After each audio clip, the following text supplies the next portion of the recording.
ఉభయ కావేరీ నదీ తీరాన కాలమే నిలిచిపోయిన పవిత్ర క్షేత్రం. ఆదిశేషుని మీద శయనించి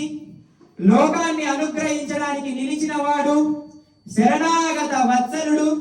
భక్తాభీష్ట ప్రదాత, కరుణా సాగరుడు, బ్రహ్మచే పూజింపబడిన దివ్యమంగళ స్వరూపుడు, యుగ యుగాలుగా వెలుగుతూ నిలిచిన దైవము, ఇక్ష్వాకు కులగణము,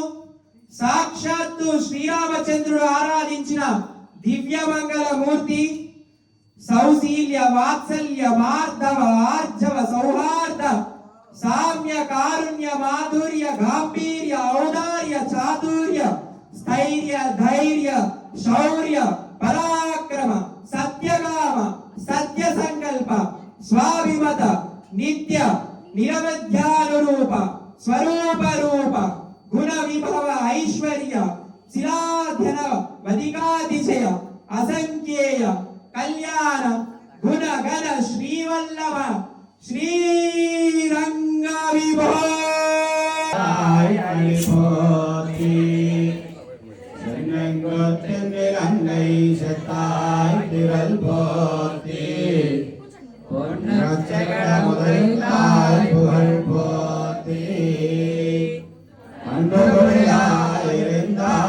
கடல் போத்தி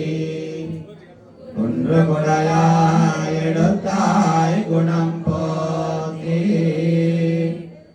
என்று பகை கிடக்கும் கையில் வேல் போத்தி என்றென்றும் சேவகமே கொள்வான் இன்றியாம் பந்தோ இரண்டேனோ